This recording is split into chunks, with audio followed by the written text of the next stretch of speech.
That was really funny. I enjoyed that. Thank you. Thanks. I'm here to provide enjoyment. That's why we're doing this thing.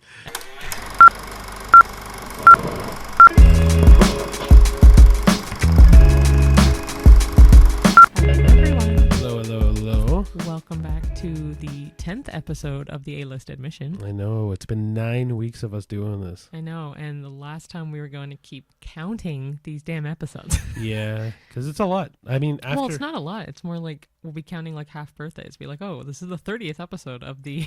30th and a half. No, oh, even better. No. I don't think we'll ever have like a half episode unless... Oh, maybe we'll do a Patreon one day. Ooh, yeah, we'll see how it goes. Yeah, we'll see. But, yeah, we've had quite a good week or a busy week.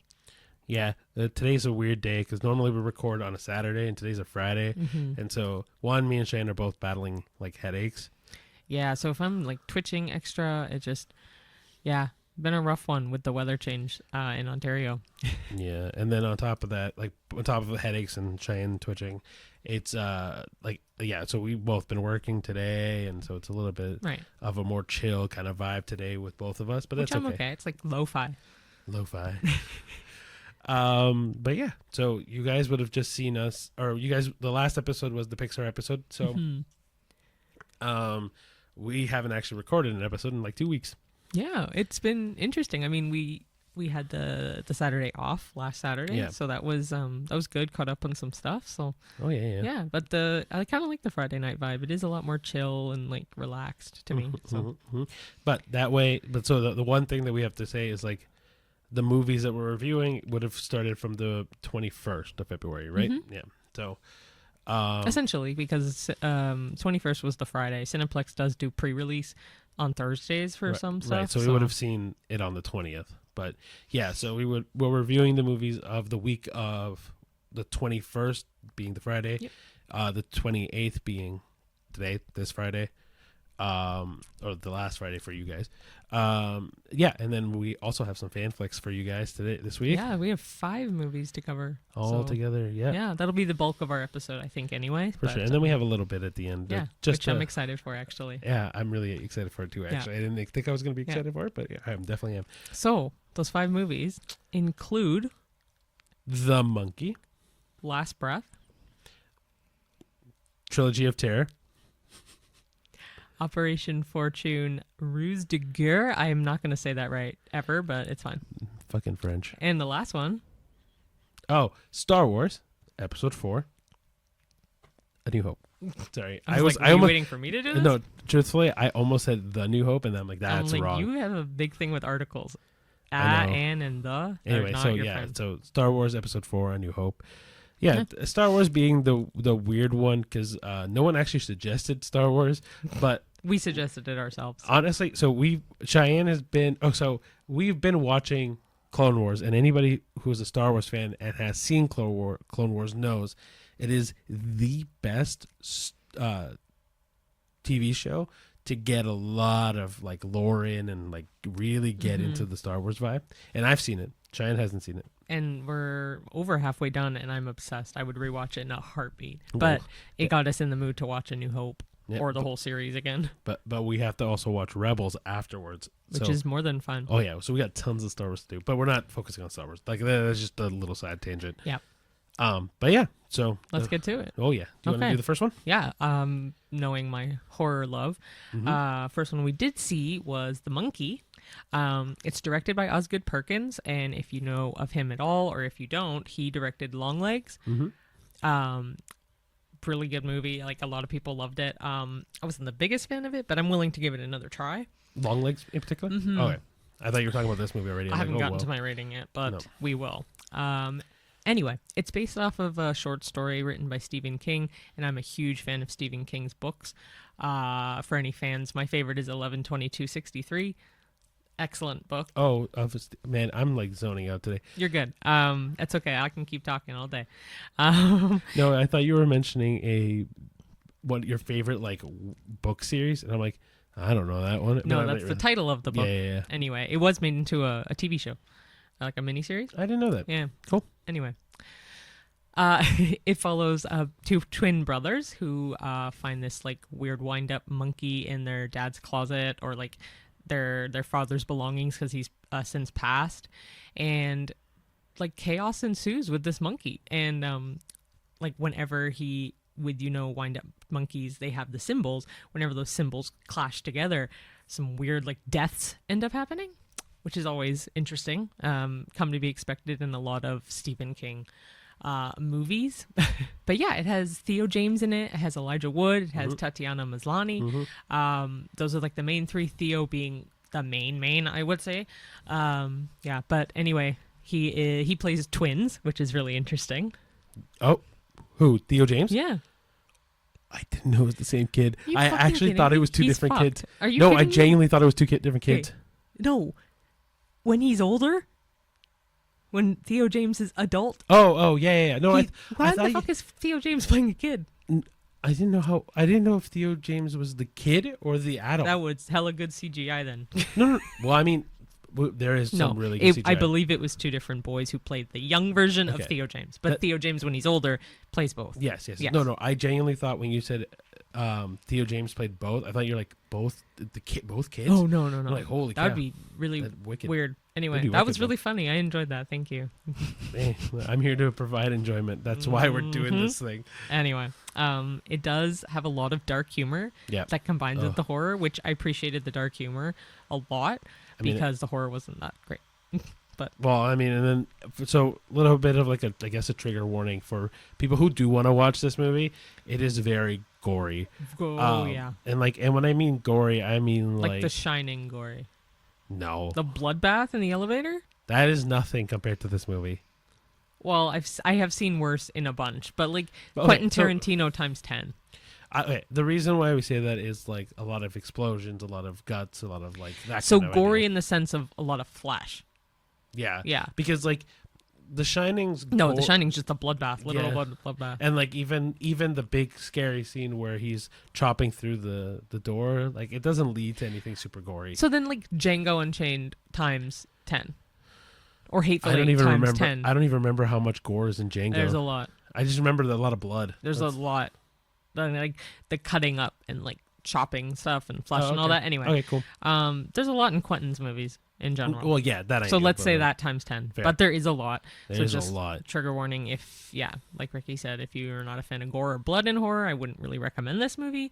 There's a lot of red theme as well, I find peppered. You'll see that in the trailer anyway. But I do find it deals with a lot of generational trauma themes, deals with a lot of fate. Just in general. Yeah. It was definitely an interesting movie. I thought it was fairly short. I think it was about an hour and a half, hour 40. All the movies we've been watching recently have been like about around an hour and a except half. for Star Wars. And Captain America. Right. Captain America was around. Oh no, it wasn't. It was like an hour 40. Yeah, it was never under mind. 2 hours. But anyway, yeah, it's a decent enough movie. I did feel like for being an hour and 40, I thought it felt way too long in parts. And decent enough movie. I'm not a huge fan of it, but I won't finish my final review until you get your word in. Thank you. You're welcome. My review of The Monkey was, I think there was a lot of like the death scenes in that movie I think were really cool. Like I think the movie did a good job at keeping you kind of suspensed into how people were gonna die. Mm-hmm. I'm trying to also be very careful with my words because I don't want to spoil anything, right? Yeah. But like, I mean, the movie's a horror movie. There are going to be deaths in it. It's just a lot of it is kind of spoiled in this trailer. Like, obviously we had this whole spiel with trailers. At least a couple of the big scenes I felt I've seen bits of in the trailers. Okay, so then truthfully, I haven't seen the trailers that Cheyenne's talking about because I don't. But I also don't really remember much of the trailers for this movie. But I will say, like, yeah, this movie is just very. Like it's horror, but it's like almost like a more gore horror than it is Gore? like a yeah, I would say it's more gore horror than it is like scary horror. What, gore horror? Gorer. You're just gonna have fun with gore, eh? Anyway, but like yeah, so yeah, it's not like it's a bad movie for me. It's just more like it just wasn't scary, right? And like if you're scared by gore, like guts, blood, that kind of thing, then yeah, it'll be scary. But like for I guess for me and Cheyenne, because we've seen a lot of horror movies that either do gore, like more gore, or I don't know. It's just like when I think of movies with gore, I'm thinking like Terrifier. But even that wasn't that bad. But I disagree, but that's fine. I think what made it less scary for me though was the humor. Yeah, but you can have a funny movie and still be scary. Definitely. But I didn't think it was that. I was a little disappointed. I was expecting a lot more, but I also, again, mentioned how I'm not a huge fan of long legs, so maybe it's a director's fault that I'm not a huge fan. I mean, hey, that's the same thing we think of who does Nosferatu or Lighthouse. Yeah, that guy. Yeah, so the director was Robert Eggers. Yeah. Yeah, and I have an issue with his movies. Like, I just did too much symbolism or metaphor for me. Sure. But like that makes sense that if we didn't like long legs that much. Yeah, it's a director issue, yeah. What's his name? Osgood Perkins? Yeah. But I do love his name. I don't know that many people called Osgood. Unless it's a last name. I always keep thinking of Oswald Cobblepot every time I see Osgood. The penguin. But anyway. Yeah. So rating for me, I'm gonna give it a It's not a fuck out of 10. No, it's a 4.5. I was battling 5. I was battling 5, but I'm gonna go with 4.5. I'll say 5. It doesn't deserve a 5 to me. 4.5 I'll give. So okay. So the reason why I gave it a 5 in particular is just because I think the suspense of the kills were interesting and fun. At the beginning, I enjoyed it more in the latter half. Yeah, I agree with you. It's just disappointing. I thought it was going to be more okay. So I don't think that they expected this movie to be scary by any means. No, but I expected it to be more engaging than it was. Mm-hmm. Just the ending fell very flat for me. Yeah, that was truly it. Yeah, I agree. Cool, great. All right, so the next movie that we watched this week, for us this week, the 28th. We watched it 27th, but was called Last Breath. Now, this movie is actually it's based on a true story, or is a true story. The director is Alex Parkinson, and it's about the deep diver, and his name is Chris Lemons. And I'm gonna try not to spoil it. I mean, like, if you know the story, then you'll know the ending. There's also a documentary out, essentially verbatim of what we watched. Yeah, but I'm like, for people who don't know the story and haven't seen the documentary, I'm just not going to spoil the ending, but I'll tell you kind of what happened. And so, basically, you have Chris Lemons and you have his other divers. They go in and they're doing deep sea construction or like industrial work, and so they go on an expedition, and this takes place in 2012 in the North Sea, and they are going to go fix a pipeline or fix a manifold in the sea. When two of them go down, one guy is like supporting them. Chris Lemons gets stuck because of a sea storm that happens, and his partner diver has to let him go, and the line that is connected to him snaps. Yeah, and that's essentially, but it's a lot of it's a system failure too. Yeah. Yeah. So basically a lot of external factors happen. Chris Lemons gets stuck in the bottom of the ocean, and then the movie kind of follows what happens then. Like, I know, like, again, like I said, if you know the story or if you've seen the documentary, you know what happens. I'm not going to spoil that, because if people want to watch this movie, like, the ending, sorry, yeah. or the okay, because I thought, yeah, Cheyenne also mentioned to me that I forgot to mention that he ran out of oxygen. That was essentially the whole big thing about it too, was because of that cord snapping. That was his lifeline. So and the cord that snaps is like communications with him is gone. There's no more oxygen supply. He's running on like backup oxygen. And so what happens next is what the majority of the movie is. Again, like I said, I'm not going to explain what happens, because literally would just give you the entire movie. Yeah. No. But yeah, so the main actors in that movie is Finn Cole, then Woody Harrelson, and Simu Liu. And for all the Canadians, Simu Liu, woo! I mean, also, if you've not seen Kim's Convenience, he's phenomenal in Kim's Convenience. Yeah, but also, like, Woody Harrelson was great. And also, I overheard, or I read an article about Woody Harrelson, and he was laughing because this is like a kind of an indie movie to an extent. I guess so. Just based off what the article I read, Yeah. where he says it is. But I wouldn't consider it an indie movie. the actor did. But anyway. Fair, whatever. Anyway, a woman was like, "Oh, I'm like, that's awesome that you took a lesser paycheck for this movie."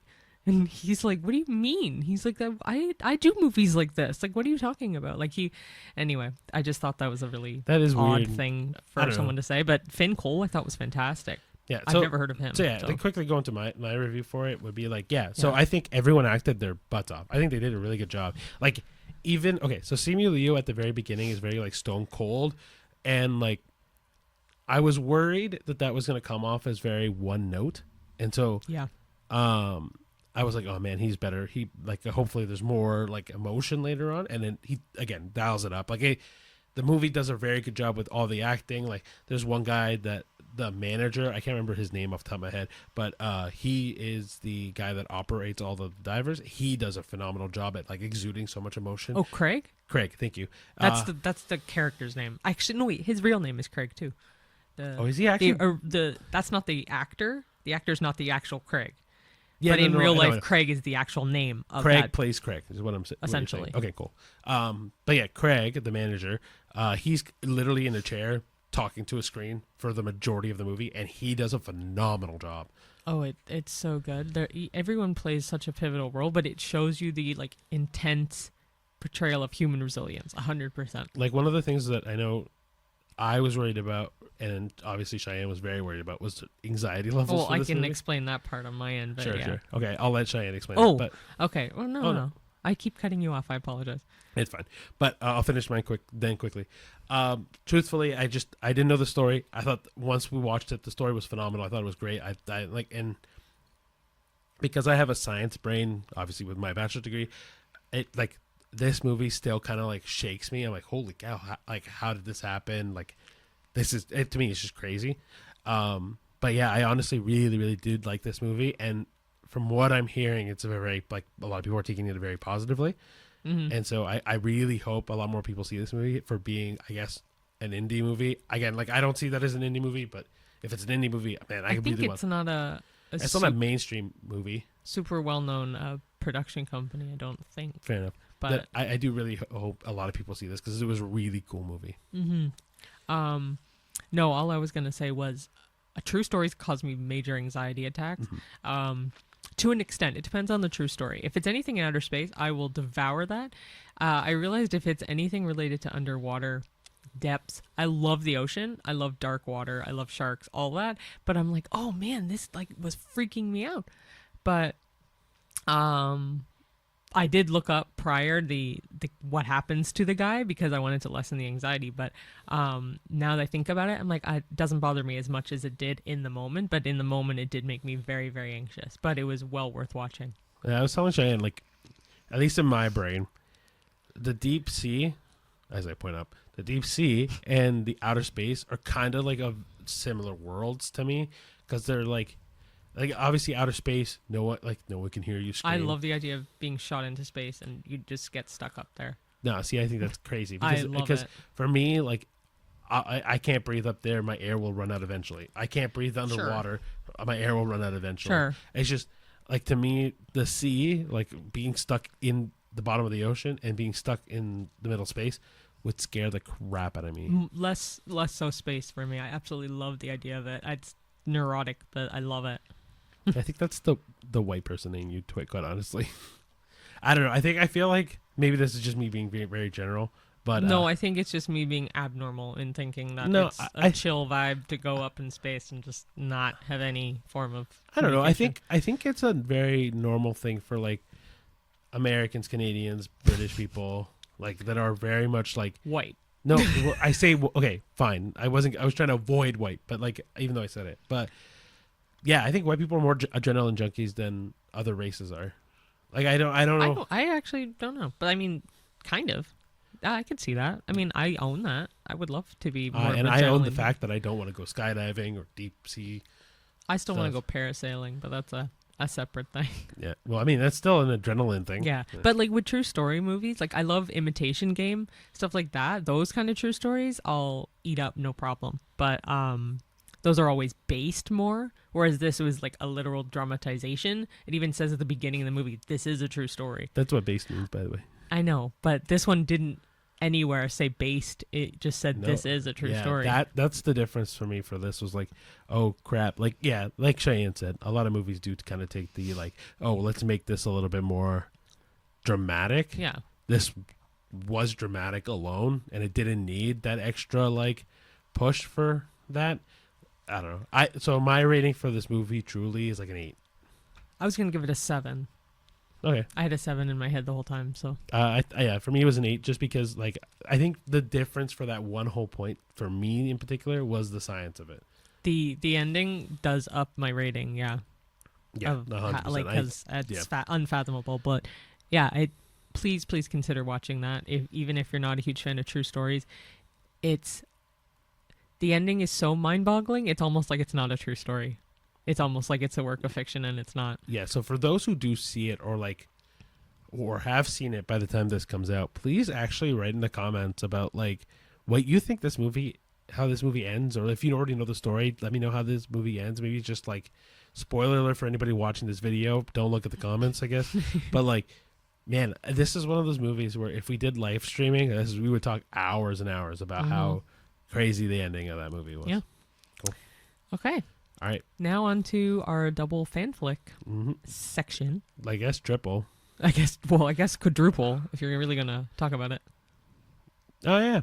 Wait. Anyway, because the first is a Trilogy of Terror, which came out in 1975. Yeah, basically a bunch of like short stories is what makes it the trilogy part. Yeah. And there's 3, obviously. Yep. They all star the same woman, who is Karen Black. Yep.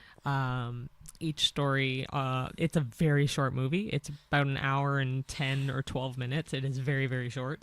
It doesn't feel that short. It really didn't, but actually. A lot of movies back in the 70s I found felt really long. Like even The Shining and stuff. They're probably just as long, or longer, but still. Anyway, Karen Black is the main actress in all 3. 3 stories. First one is called Julie. Second one is called Millicent and Therese. And then the third one is called Amelia. Yeah. Just a very quick shot. Amelia was the best one out of all 3. Oh, yeah. 100%. But you want to break down all 3? Yeah. So the first story is Julie, like Cheyenne mentioned. And the first story is Karen Black is a high school teacher. Who played, what's her name? Julie. Julie. Sorry, I had to do that. And so there's a high school kid, don't remember his name, but wants to hook up with her, takes her on a date, even though she's very reluctant to, he drugs her, takes photos of her, and then has it as like blackmail to do things with her. And then she kind of at the end turns it around, kills him, and then you realize that she's been doing this with all of her students that hook up with her. Yeah, because at the end of that story, isn't there another kid at the door? Yeah, he wanting comes in, like high school homework I was help? literally going to say, he wants to tutor, wants her to tutor him, and then she like smiles and like lures him in again. And that's how it ends. Yep. Yeah, very quick, but it was very interesting. Wasn't my favorite. I think it was... Amelia was still the best one. 100%. But I think the thing with Julie in particular was I was worried it was going to go down a different path, but was relieved it went down the path it did. Yeah, but it was kind of... Yeah, once you watch the ending of that and see that, you're like, oh, yeah, that kind of was what I thought, though. Like... Oh, see, for me, I thought it was going to be about the kid killing her. I figured it wouldn't have been. Mind you, I know they're 3 separate stories, and I know Karen Black plays them all, but I know they're not tied together. But I was like, there's no way they would kill off her. I don't know. That is just in my head. So then my brain wasn't gelling with Cheyenne's. I truly was like, oh, he's going to kill her. And I thought it was 3 stories of how she dies. Yeah. That's why. No. That was kind of my thought process. But, I thought she was going to die. She didn't. She killed him. No. And so I thought, I don't know, not my favorite out of the 3. I think if I was to rate this one, it'd be like a 5. Oh, we're rating each one? Okay. If we did it that way. Okay, a 3. Cool. Okay, perfect. Shoot your shoot review. my shot? your review. In Julie? Yeah. Everything what you just said I agree with, other than the fact that I said the ending. Conan was like, I was a little disappointed, which is why I give it a 3. Fair. Okay. But I'll give my overall rating. So Cool. Okay, you want to do story 2? Okay. So the second story is Millicent and Therese. So the story goes, Millicent is a kind of like very put together woman. Like she's very like, but almost like churchy. I find. Posh. Yeah, That's what I always say. very It's like quote stern. unquote innocent. Like kind of like that kind of vibe where she's very like a woman of God. Like where she wouldn't do anything. Like kind of idea. Oh, I was gonna say chastised. Kind of like that's kind She's of the virginal. vibe. She's giving virginal. Yeah, and then she calls her therapist, complains about Therese, and then then the therapist comes in, meets Therese, and Therese is very like flamboyant, not flamboyant, rebel, like rebellious, but also very like flirtatious and very like sexualized. exactly. Yeah. So she's like wants to Opposite. sleep with the therapist, and the Yeah. therapist's like, I don't want to deal with any of this. And Very much opposite of each other. exactly. For sisters. But Millicent complains about Therese all the time. Yeah.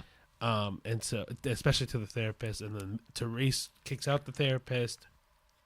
Yeah, whatever. Basically, the ending of that movie is that Millicent kills Therese, right? Or is it the other way around?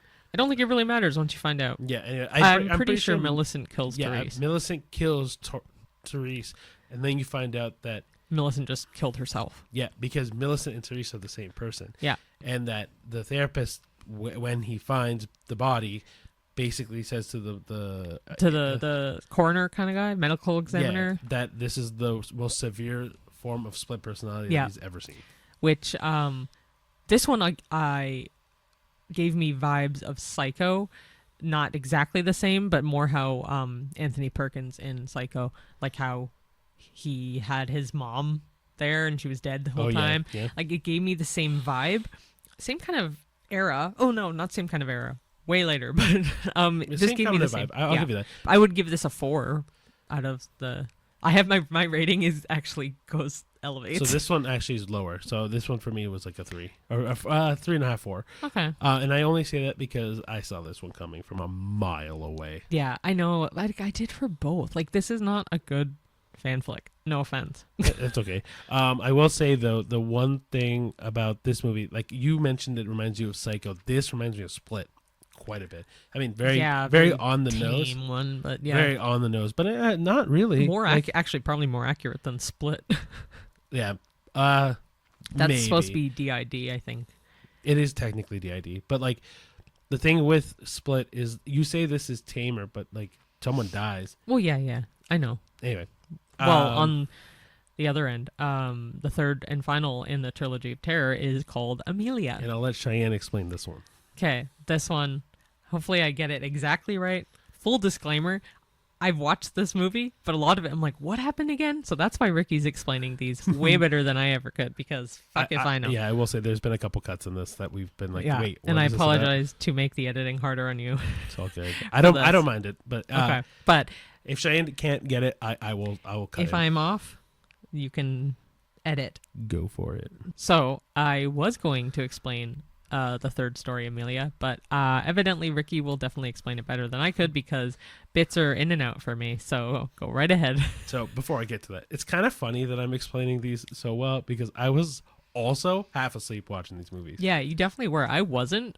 But I was like, meh. Like, it didn't keep my attention enough. That's ADD problems. So, Amelia is the third story, kind of like what I said 2 seconds ago. But essentially what happens is that Amelia is dating this gentleman who I guess is an anthropologist. I don't know. Like, he's really into, like, idols and statues, or he works for a museum or something, whatever. Is that an anthropologist? An anthropologist focuses on native cultures. Oh. Yep. I thought he might have been more of an archaeologist. Archaeologist more is digging up for old statues. No, but that's not what this is. Okay. Anyway, so she orders him a statue that has the spirit of a hunting or / warrior gentleman. Whatever. It has the spirit of a warrior in him or a spirit of a hunter. That part I can't remember. Essentially what ends up happening is the spirit is trapped inside when it's bound together, and it falls apart. And so this little idol comes to life and starts attacking Amelia. Yeah. Amelia then just basically tries to stay alive the entire time. The only thing I don't remember, maybe Cheyenne will remember, does she die in the end? I can definitely explain the ending. Okay, go for it. Okay, so she is fighting for her life with this demon that's come alive in this hunting spirit statue thing, and at the end, she essentially doesn't cave in, but I think it kills her. It kills her and takes over. So kills, yes, but possesses her. And she then calls her mom saying like, hey mom, like come on over, I'll show like, for dinner or whatever. And she turns around and smiles at the camera, and she has these really razor sharp teeth that mimic the statue. And that I will say was the freakiest thing out of the whole movie. Like all 100%. Three was that last scene where she's smiling. And it's funny because I was talking about this movie to my parents, and my dad did say, he was like, oh, that scene with the teeth. And I'm like I love that because they're not horror fans in the slightest. But that movie was something they took from that they even saw it, but was the teeth, because that is freaky. I will say this one because and then we both found it very quickly. It gave us a lot of like Chucky vibes / Child Play vibe. So it's funny, that you say that, because Child's Play came out. So this came out in 1975. Child's Play came out in 1988, and it's actually inspired by Trilogy of Terror and Twilight Zone as well. But the fact that Child's Play is inspired by this, I definitely see why. 100%. Like this, look. So obviously we've seen Child's Play before we saw this movie. Yeah. And so all of that I thought of was, oh, this just reminds me of Chucky. Yeah. The entire time. And so. And I mean, this one I'd give a 5. The Amelia. Oh, I was gonna give it a 6 because I actually like really enjoyed this one, because it felt more horror-y than the other two. But overall, I'm gonna give it. I'm trying to think. Overall rating? Yeah. Mine's a 5. I was gonna say 4.5 or 5, so I'll say 5. Very middle of the road kind of movie. Like, it wasn't phenomenal. No. It wasn't, honestly. To be honest with you, in like a couple of weeks, this is a very forgettable movie. Yep. And ironically, apparently it wasn't for Rotten Tomatoes. They got a 92%, which is insane for a TV movie too. It wasn't even theatrically released. Yeah. Yeah, so, I don't know. Maybe it was rated for its. Maybe it's because we're reviewing this in like the modern era, where like we've seen so many different types of horror movies and stuff like that. I think given its time, it would have probably been like very scary or like very like. It was. Cutting edge. My mom had seen it too when it came out, and for her, she was late teens, I want to say ish, and yeah, it was kind of pretty scary. Yeah, for her. so I can see. Okay, so. For the modern era, it would be a 5. I guess if I had to adjust it for time period, it would probably be closer to like a 6 or 7. Like, but I don't know. Like for me, this movie felt like, oh, this reminded me of this. This reminded me of this. Oh, it's not that scary. Yeah, I agree. Yeah, it wasn't the best, but cool. So I'll let you talk about Operation Fortune then, because I talked about all of Tower Terror. You were close. It is based. It's Fire yeah, Twilight Zone. So fair, like, fair enough. Anyway, so yeah, the second fan flick is based off someone's suggestion for Guy Ritchie movies. So we decided to look up a Guy Ritchie movie, and this was one of the ones that came up. So it's Operation Fortune. I'm gonna say Ruse de Guerre. I don't know if that's correct, but I apologize if so. Came out in 2023. Obviously, as a lot of Guy Ritchie's movies have, Jason Statham is in it. No surprise. Oh, I thought you were going to see Hugh Grant. No, Hugh Grant is also in a lot of his movies, yeah. But also Josh Hartnett's in it, which cool. I love his little comeback. Mind you, it was 2023, so yeah. Aubrey Plaza? Aubrey Plaza. Mm-hmm. You know, you guys know Cheyenne's opinion on Aubrey Plaza. My opinion has not wavered after seeing this movie. I don't understand why. She's just very droll, one note. But and I know that's her shtick and her character, but like fucking work around it. I don't know. No, you have to. The problem. Why can't Aubrey Plaza be someone else other than Aubrey Plaza all the time? But it's not just Aubrey Plaza all the time. I see Aubrey Plaza in everything she does. Whereas like Tom Hanks, for example, I see Walt Disney. I see Like, you know what I mean? Like, I see Captain Phillips. Yeah, I guess so. But some people are character actors. Like that's how they. She's just I can't. That's just my opinion. She's a little too one note. I'm not bashing your opinion. I'm just saying. This made me realize that I'm really not a fan of Guy Ritchie's movies.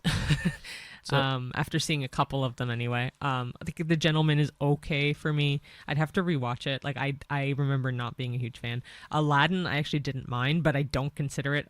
I know he directed Aladdin, but I don't consider it a Guy Ritchie movie. It has some Guy Ritchie elements, but like the story is not his, right? Like it's very much the age-old story of Aladdin.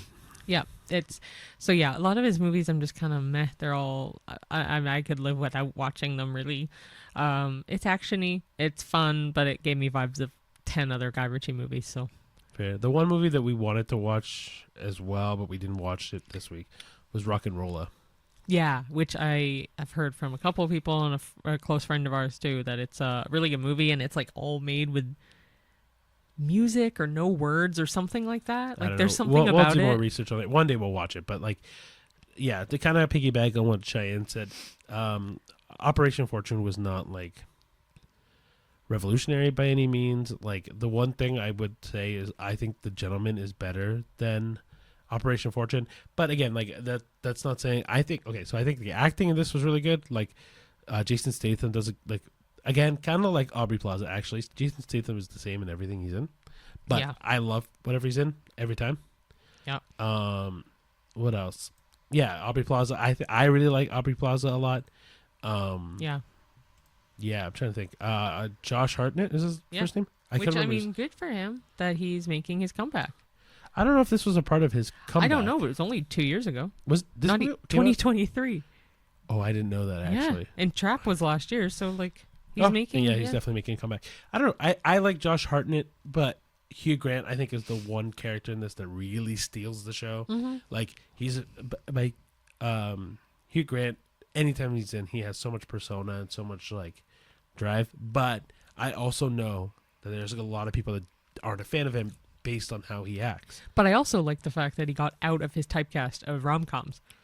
I disagree. He's still the same kind of actor. No, but like he's playing other roles other than love struck whatever. Like, okay, so he's not typecasted in the same kind of movies, but this movie has a lot of people that act similar in every single movie they are in.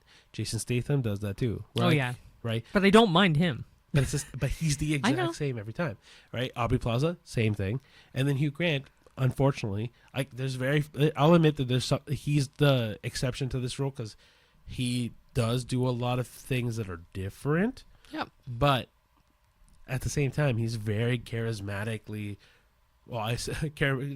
British, I guess would be the best way to say it. But like even in Paddington, when he's in Paddington 2, like he's still Hugh Grant. Like it doesn't change that much. Yeah, true. Right. Yeah, that one. I think I'm just gonna give it a 5. It's not memorable. I actually thought you were gonna give it a lower rating. I'm being kind. You know what? Maybe I'll agree with you on 5 because it's not the worst spy movie we've seen, but it's nowhere near the best. And it's like I think it's very truly middle of the road. Like again, The Gentleman to me is better. Like I would give The Gentleman like a 6 more. Mind you, that's not my official rating. I want to watch it again before I give it a rating. Yeah. But yeah. Okay. Cool. So then, last but not least, we have Star Wars Episode 4: A New Hope. Yep. Came out in 1977. See, this is the movie I was waiting to review because I really, really, really love Star Wars. So, if you've been living under a rock, Star Wars is a very famous franchise by George Lucas. And if you really don't understand Star Wars, Episode 4 is technically the first movie that was released. Mm-hmm. They were released in Episode 4, 5, 6, and then 1, 2, 3. And then 7, 8, 9. And then 7, 8, 9. But that was in like the revamped Star Wars, like Disney bought them out. Oh, the 7, 8, 9 ones, yeah. Okay. Yeah, but yeah. The reason why it goes 4, 5, 6 is because when they originally did Star Wars, they didn't plan on doing prequels. They didn't plan on doing sequels. So it was truly just Star Wars, A New Hope, Star Wars, Empire Strikes Back, Star Wars, Return of the Jedi. Yeah, those three. And then when they did prequels, they're like, oh crap, we should number them so people follow along properly. Yeah, see, I didn't know that episode 4 wasn't called episode 4 at first. Yeah. But I mean, it makes total sense now. Yeah. But so so when they came out with the prequels, they had to number them, right? So 1, 2, 3, 4, 5, 6. Anyway, so you want to talk this first? Because I've again, Star Wars. This is honestly going to be more of a you podcast in terms of the latter half of the movies, because it's not like I don't love the movie and I think it's great. I just don't want to fuck up the story as better as you could probably explain it. Oh, you want me to give you like a brief synopsis of A New Hope? Yeah, essentially. Cool. So, A New Hope starts out with very quickly Darth Vader breaking into the Princess Leia's ship. Princess Leia gives the plans to the Death Star to R2-D2. R2-D2 brings it, escapes with it, trying to bring it to Obi-Wan Kenobi, or in this movie, it starts off with Ben Kenobi. And then C-3PO, R2-D2 get caught by Jawas. Luke Skywalker and his uncle Owen go and shop for new droids. They pick up R2-D2 and C-3PO. They run away. Luke goes to get them. Sand Raiders? I think that's Sand Raiders. I could be wrong. Yeah, that sounds right. Attack him. Obi-Wan saves him. Obi-Wan explains what about, like, very briefly, but never specifies that about his father. They go. Sorry, I'm like blanking quickly. Anyway, so Obi-Wan and Luke and all them they go back to the main town. They killed Owen and his family. They go back to the main container to find the killers. Meet up with Han Solo and Chewbacca. They go off into space. They get caught by the Death Star. They have a plan to save Leia, because she's also been caught by Darth Vader, and Obi-Wan is going to help them get out by disabling the tractor beam. Darth Vader kills Obi-Wan. They get out of the ship. They go to the Resistance, or the Rebellion homeworld. Darth Vader and General Tarkin have a tracker onto the ship. They go and try to destroy the planet. The Rebellion goes and destroys the Death Star instead. Boom. So about that brief synopsis. But that's like no, actually, I'll give you credit. That was actually, you got everything in a short amount of time. So good on you.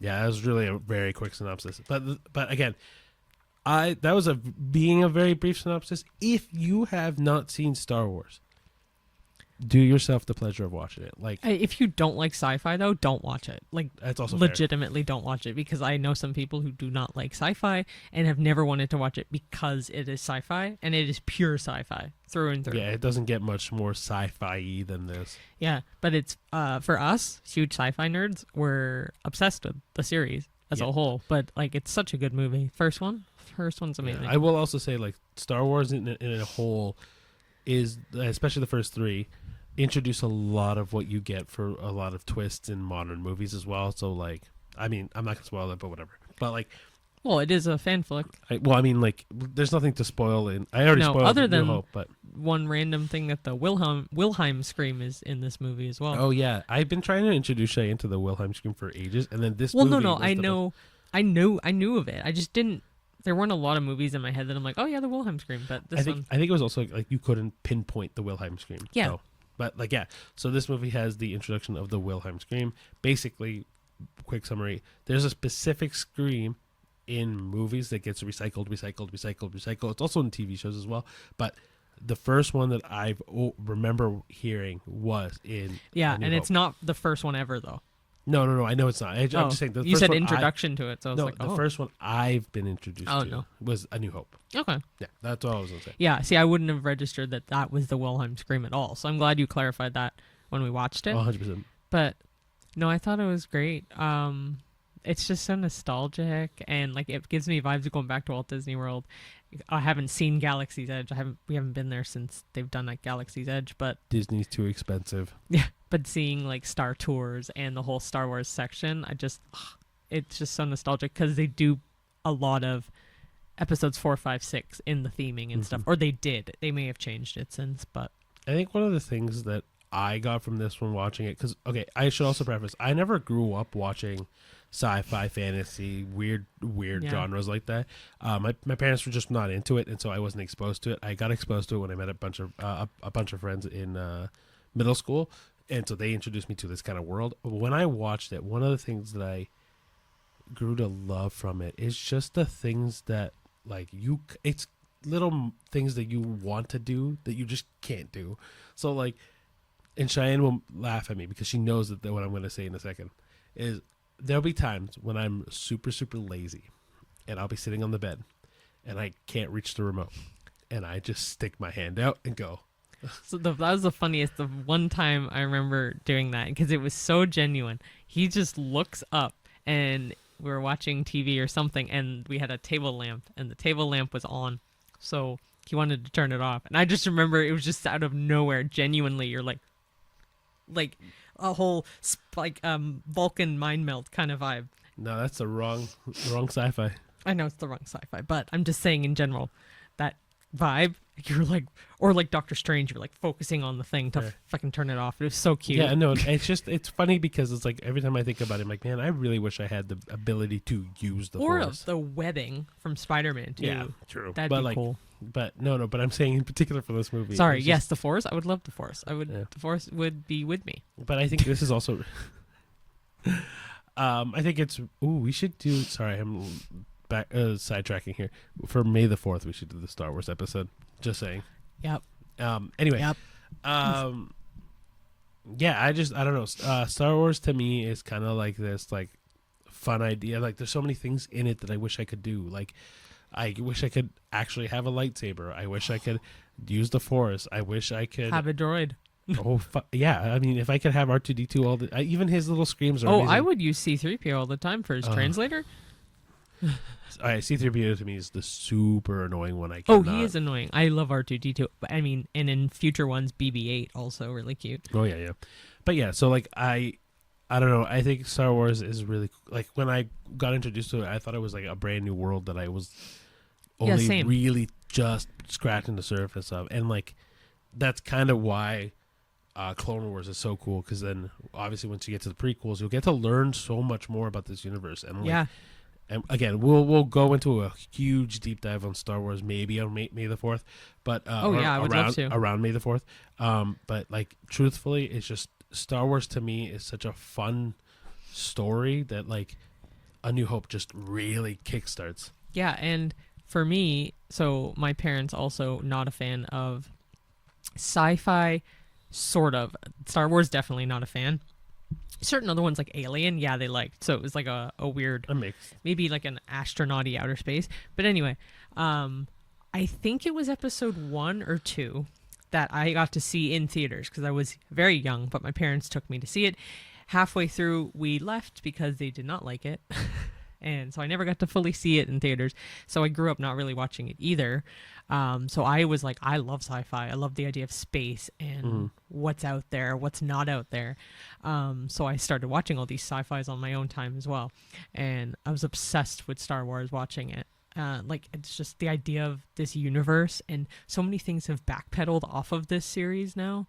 Yeah, like completely. TV shows, cartoon TV shows, like so much stuff. Yeah, you're looking at what the Mandalorian has spun from this, and then spin-off movies like Rogue One or Solo. Yeah, both not great, but okay, so that's what we're gonna contest. But anyway, well, that we'll save for a Star Wars episode because I am totally down with a May the 4th. I don't actually know what day May the 4th is. It doesn't matter. But well, the episode following May the 4th. Sure. If it's following or if it lands on May the 4th, we will talk about it. Sure. Yeah. Cool. So, rating. 9. 9. What? Is that too high? Your rating. I can't tell you yes or no. I don't know. What do you feel? 9. I'll go 9. Then 9. A New Hope is a 7 for me. The fuck? There's so many better ones. Oh, are we talking your rating out of all the Star Wars movies? I was just giving it a rating period. Like you're so much better ones of what then? Well, like if I'm going for me, I'm basing Star Wars as like a sci-fi movie in general. Like I think there's better. I just think movies. of it as the movie that started it all, which is why I'm giving it a higher rating. If I did it on solely the film overall, I would probably give it a 7 as well. Well, that's what I'm doing. That's what we do the ratings for. We can get. Why don't we do this? When we go to the Star Wars episode, we can then rank them by Star Wars episodes. But I think as a movie, as a sci-fi movie, I think it's a 7. I think. Yeah. Okay, then I will change mine to a 7 as well as a sci-fi movie. I think it's good. Like I think it's a good start to any kind of sci-fi story. Mm-hmm. I just think that there are things that it could have been better on. Yeah. I mean, it's also an old ass movie, so. Yeah, I agree. Cool. But kind of tying in with Star Wars, but because you had mentioned Darth Vader. Yeah. Oh, yeah. So second half of our episode will be a little bit shorter, but nothing wrong with a little bit of a shorter bit, considering our Pixar episode was a touch longer. Oh, actually, I think it's way too long. But I don't think it's that long. Anyway, we thought we would talk about some famous movie villains. Yeah, like we're not going to mention a whole heck of a lot. No, but it's kind of ones that I wanted to think. I'm like, oh, what are some? Honestly, I'm not even gonna like. I very quickly clear and open to everyone. I went on ChatGPT and looked up classic movie villains. We have a list that I'm not even going off the list. There was 2 that I thought of right away. Cool. No, but I was just gonna say I'm gonna look at this list and I'm gonna, as we go through villains, I'm just gonna mention a couple that I like. I'm not mentioning all of them. Go. No, you can pick 2 if you want first. Oh, I'm not picking 2. You have one ready. Okay, so 2 I have ready. Pick. Tell me one, and I'll pick. Okay, this one I can't really say in a movie quite yet. Like at least a more modern version, but I love Doctor Doom. A lot of it. That's a good choice. I love Doctor Doom. More so because if you know my love of Universal Studios, you would know that there is a ride in the Marvel superhero island at Islands of Adventure called Doctor Doom's Fearfall. It's just one of those drop towers where you go all the way up with like a row of 5 or 6 of you, and then you just drop without knowing. But it's the theming. Like how they talk about Latveria, and it has he has his Doom bots in there, and it looks like his lair and stuff. Just the vibe is really dark and creepy, and I just love the look of Doctor Doom. And I know he's the villain of the Fantastic Four, and from what I've heard, I don't know if it was confirmed if Robert Downey Jr. is doing Doctor Doom. Oh yeah, he's doing Doctor Doom. This is where I'm really fucking irritated because he's Iron Man. Just get someone else. There's 50 other people. Keep in mind, right? Like from what we know as of February 28th, 2025, when the movie comes out next year, Doctor Doom is being portrayed as Robert Downey Jr. But that doesn't mean that he's not. He's going to be the main timeline Doctor Doom. Yeah, if they somehow can tie Iron Man somehow into this Doctor Doom in the timeline. I mean, they could make him like an evil Iron Man variant from another universe. Which I'm so down for. If that's the case, I apologize. If it's not the case, there's a bajillion other actors that could play Doctor Doom. I think that was kind of the point, right? Like, I think for me, this is shock value. I don't think Robert Downey Jr. being Doctor Doom is going to stick. I think it's going to be, if it sticks, it's going to stick for 2 movies, or I think what's going to end up happening is he's going to die right away, or like die as it goes on, and then you'll get a mainstay Doctor Doom casted as someone else. Whether that's going to be, I don't know. Like I've heard Coleman Domingo's been in talks with Marvel. I know for Doctor Doom. No, in general, right? Like I know Henry Cavill. I know who he would play because that'd be my next choice, my next villain. But you can go with yours now. Coleman Domingo specifically. Go ahead with your villain. I'm just making sure that go ahead. Okay, whatever. So we'll stay. I'm not gonna say in Marvel because I talk about Marvel way too much. So we'll switch to Lord Voldemort. I think that's a good one. Great choice personally. I think Voldemort. Mind you, I guess in the grand scheme of things, the book version of Lord Voldemort is way more intense than the movie version of Lord Voldemort. I actually haven't read the books. I just know bits and pieces of what I've heard. But the movie, I don't know. So talking specifically from the movie version, Lord Voldemort is just a fear. Like it's just like a visual embodiment of fear. Every time you've seen of evil, evil, fear, whatever. Like I think anytime like it gets mentioned in a movie, or every time you see him in any depiction in Harry Potter up until he gets his full body thing, it's just freaky. And I think he is this like impending doom that you feel through every one of the Harry Potters that really build and build and build, right? And I think they did his character very, very well. they also got the best actor for it, I think. Ralph Fiennes is so... And or Fiennes, I'm curious to see what, I don't remember his name, but the guy who got casted as Voldemort. Who got casted as Voldemort? Oh, no, I'm thinking of Snape. Never mind. I'm talking about the HBO Harry Potter TV show. I don't actually know if anyone got casted as Voldemort yet. I was thinking of Snape. That's my bad. But we will say, they just casted Dumbledore. As John Lithgow, which he even said he was very surprised. John Lithgow as Dumbledore. Yeah. And you guys said they just casted Dumbledore, and you're like, as John Lithgow. And I'm like... No, I meant... I know what you meant. I know what you meant. That's me being semantic. Anyway. But yeah, John Lithgow. Good choice. Can we do 3 and 3 for villains? Yes. Because another one came in my head that I'm like, wouldn't think of. But it's because you said books. So I was like, okay. So my second choice is another Marvel villain. Really? It's Kang. Kang the Conqueror? From Ant-Man, right? Ant-Man Quantumania. Are you doing the movie version? Yes. The movie version specifically. Like Jonathan Majors. All right, I'm gonna argue with you in a second, but continue. I just really liked Jonathan Majors as Kang in that movie. I thought he was a great villain. That's really all I have to say about that. So, comic book nerd's going to comment a little bit. Comic book Kang is way better. That I've heard. So, and Kang gets defeated way too fast in Ant-Man Quantumania. Oh, I know, but I'm also doing movie villains, so I went with that movie. It's fair. I think that the Quantumania version of Kang is way too weak. The fact that they killed him off in that movie alone is way too annoying. Mm-hmm. Yeah. Like, if we go Marvel villains for that movie in particular, I really wish Kang was stronger. I wish, actually, if they introduced him into an Ant-Man movie, they should have beat Ant-Man. And I also wish MODOK was better. That's my only comment. That's fair. I just particularly, I remember Jonathan Majors Kang when it was in that movie. I just remember really liking, because I don't like Ant-Man. I remember really liking Kang in it, but when you said Coleman Domingo, I'm like, oh, he could be a good fit for Kang. So they had to recast him. So funny. So the story quickly with Coleman Domingo, he actually got asked in an interview if he would want to take over as Kang. Sure. He said that he talked to Marvel and he told them he didn't want to be because he didn't feel comfortable taking over someone else's role. Okay, so I wonder what they would cast him as. Which is why I said, maybe he'll do Doctor Doom. Like proper Doctor Doom. I could see that. Or maybe Henry Cavill. Just saying.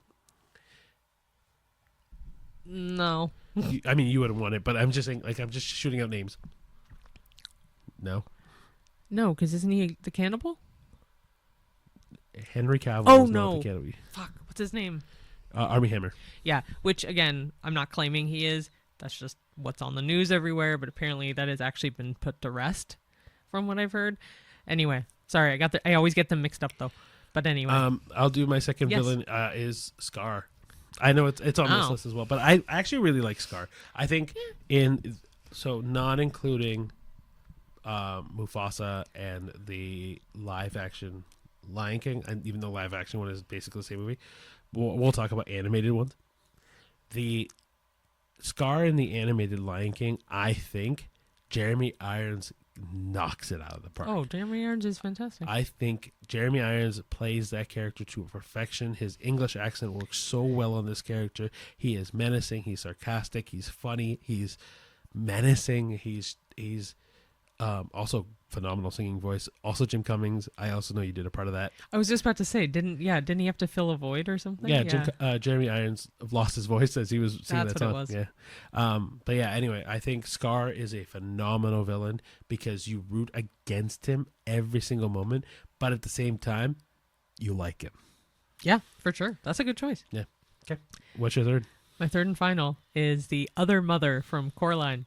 Good choice. Specifically, because you had mentioned books earlier, is the book version by Neil Gaiman, or Gaiman. Anyway, the other mother in the book is fucking creepy as shit. She is messed up. And that book, the fact that it's a kid's book, I don't know how it was geared to kids. It is dark and disturbing. They dumbed it down so much for the movie. Absolutely love the movie. I have a Coraline tattoo. I am obsessed with Coraline. I just really think the other mother is a wicked, no pun intended, wickedly good villain. And in the book, she's incredibly evil. And in the movie, just as much. I know you haven't read the book, but the movie, she's dark. She, loves Coraline, wants her to be part of her world. So, just like sew some buttons on your eyes and you'll be one of my kids now. Like, she's just freaky and in the best way possible. I think it's great. Yeah, I completely agree with you. Sorry. Yeah, no. The other mother in this is freaky in the weirdest ways because, like, you at the beginning, especially because you kind of like her at the beginning, right? You really kind of root for her. You're like, ooh, Coraline has a better mother. Yeah, literally. But then it peels and it peels and it peels and it like literally really, though too. Well, literally in the movie, but like even in the book, I haven't read it, but like I can imagine like that peeling like of layer by layer of like this niceness that just disappears and like dissipates. There's not even really a lot of niceness in her in the books. No, like it's just a dark book, but I love it.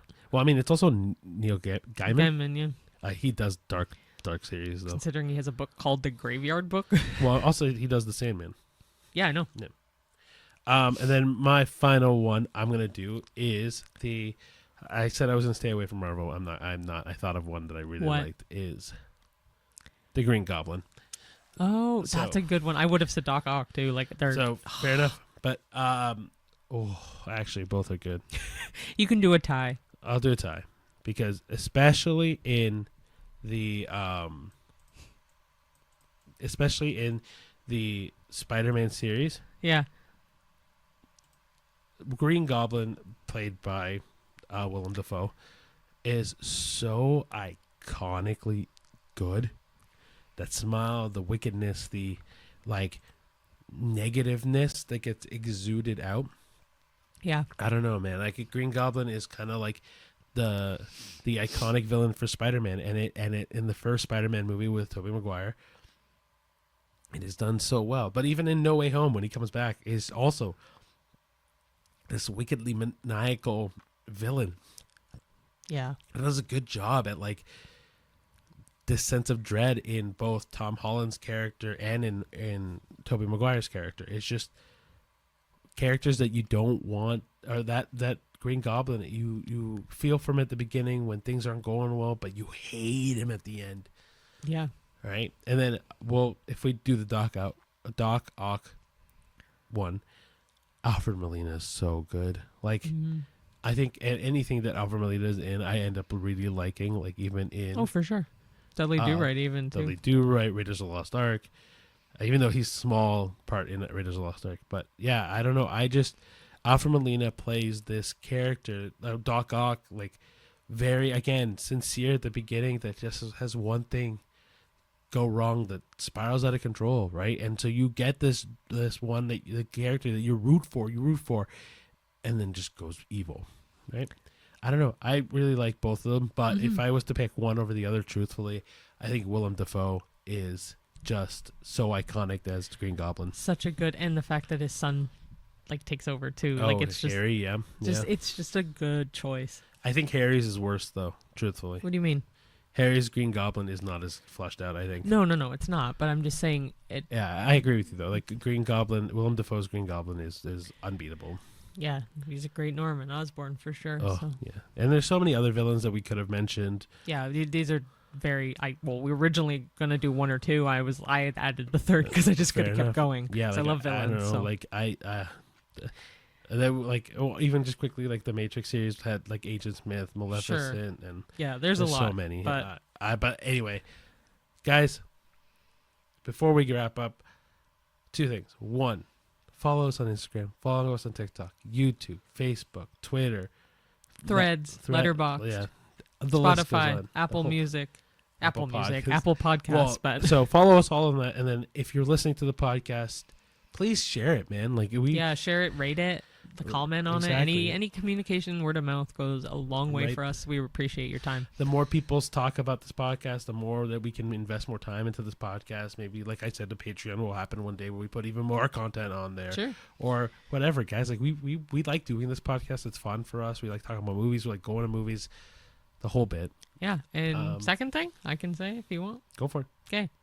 Yeah, these are our opinions. Nothing bad with that. If you don't like the opinions, that's okay. You're entitled to your own. And if you do like them, great. Leave a comment if you do or don't. Give us some comments and let us know what you think of the podcast. But yeah, it's our opinion. It's just how we feel about movies or characters. It's not against anyone. It's just how we feel. Like we said, like if you like The Monkey, for example, like I know we weren't a huge fan of it, but if you want to see a gory horror movie, go watch it, man. Oh yeah, there's no shame in that. Like, we want you guys to see these movies. We just give you our opinion to get a gist of what we thought. But if it entices you enough, then that's a win in our book. Right? Go watch it. We release these on Tuesday for Cheap Night for a reason. Yeah. And we want more people to go to the theater, right? Yeah, we want the theater to stay around. Exactly. Get those free large popcorn refills. And large drink, right? And large drink refills, which is even better. Cool. Anyway, guys, thank you so much for listening. Thank you. And we'll see you at the movies. See you there. Bye.